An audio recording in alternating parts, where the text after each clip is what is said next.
মিডিয়াতে যেভাবে প্রচার করছে আসলে ম্যাসাকারটা ওইভাবে হয়নি।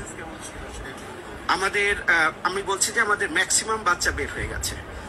আমাদের এখানে যে পরিমাণ বাচ্চা ছিল এই ভবনে ম্যাক্সিমাম বাচ্চা ক্যাম্পাস ত্যাগ করেছিল এবং অভিভাবকরাও চলে গিয়েছিল। এখানে খুব সামান্য কয়েকজন অভিভাবক এখানে ছিলেন, যার ফলে আমাদের ক্লাসরুম সাইজ 30 জন করে, তো ম্যাক্সিমাম বাচ্চা চলে গিয়েছে। আমরা বলছি যে একটাই ছুটি হয়েছে এবং ঘটনাটি ঘটেছে একটা 10 অথবা 15, যার ফলে ম্যাক্সিমাম বাচ্চা বের হয়ে গেছে, ম্যাক্সিমাম বাচ্চা চলে যেতে পেরেছে। খুব বেশি ক্ষতি হয়নি হয়তোবা। জি, আমি ঘটনার সময় এখানে 50 হাত দূরে আমরা একটা ক্লাসরুমে আমরা একটা ডেমো ক্লাসে ছিলাম। ওনার কথা শুনতে ইচ্ছা করতেছে না। প্রচার করছে আসলে খুব বেশি ক্ষতি হয় নাই মানে কি?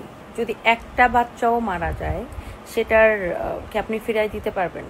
মানে এই লোকটার কথা শুনে আমি জাস্ট মানে হতভম্ব হয়ে গেছি। কি বলে এগুলা? মানে এই লোকের কি মাথা ঠিক আছে? যদি একটা সন্তানও মারা যায়, একটা শিশুও মারা যায়, আপনি কি তার বাপ মাকে সেই বাচ্চাকে ফেরত দিতে পারবেন?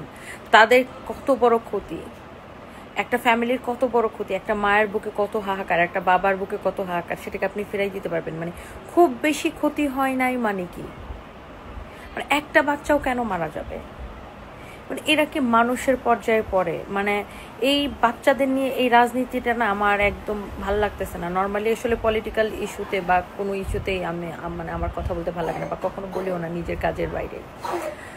বাট এই বাচ্চাদের মানে মৃত্যু নিয়ে, বাচ্চাদেরকে নিয়ে এই নোংরা পলিটিক্সটা না একদমই আর সহ্য হইতেছে না গায়ের মধ্যে। আজকে এখানে আমার বাচ্চা থাকতে পারতো, ওই স্কুলে যদি আমার বাচ্চা পড়তো, আমার বাচ্চারও সাথে এমন হইতে পারতো, আপনাদের বাচ্চার সাথেও হইতে পারতো। এই লোকটার নিজের বাচ্চা মারা গেলে হয়তো বুঝতে পারতো, আল্লাহ মাফ করুন, আমরা চাই না যে কারোর বাচ্চার সাথে এরকম, কারোর সাথে এরকম ঘটনা ঘটুক। ওখানে বাচ্চা, টিচার, পাইলট অনেকেই তো মারা গেছেন। মানে মানুষ একটা বাচ্চাদের মৃত্যু নিয়েও মানুষ এরকম নোংরামি করতে পারে, এটা আসলে মনে হয় এই দেশে না জন্মাইলে মনে হয় মানে বুঝতে পারতাম না আসলে। খুব বেশি ক্ষতি হয় না, এই কথাটা বারবার আমার মাথার মধ্যে মানে থাকে না, খুব বারবার মাথার মধ্যে হিট করতেছে যে খুব বেশি ক্ষতি হয় নাই মানে কি? এতগুলা বাচ্চা মারা গেছে, একটা মানুষও যদি মারা যায় সেটা তার ফ্যামিলির জন্য কত বড় দুঃখের কারণ। মানুষ কিভাবে এই কথাগুলা বলে যে খুব বেশি ক্ষতি হয় নাই, খুব বেশি একটা কিছু হয় নাই, খুব বেশি মানুষজন মারা যায় নাই মানে কি?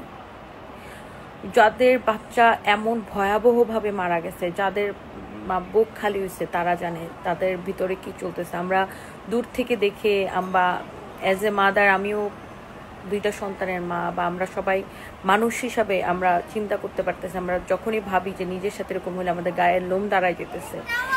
এই ধরনের মানুষগুলা বা আরো যারা এই ধরনের বক্তব্য রাখতেছেন বা আরো যারা এগুলা নিয়ে নোংরামি করতেছেন, আল্লাহ না আপনাদের কাউকে মাফ করবে না, কাউকে মাফ করবে না। মানে এইগুলা না নেওয়া যাইতেছে না, মানে কি পরিমাণ নোংরামি হইতেছে।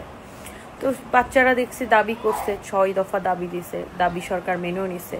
বাট এই দাবিগুলা কত দ্রুত বাস্তবায়ন হবে সেটা আল্লাহই জানেন। আমরা সরকারের কাছে মানে আমরা এটা কঠিনভাবে, এই জোরালোভাবে দাবি জানাই যে আপনারা এই দাবিগুলা, বাচ্চাদের এই দাবিগুলা বাস্তবায়ন করেন, আর এই মূর্খদেরকে সরান, আপনাদের এই দায়িত্ব থেকে মূর্খদেরকে সরান, এই দেশের মানুষকে বাঁচতে দেন।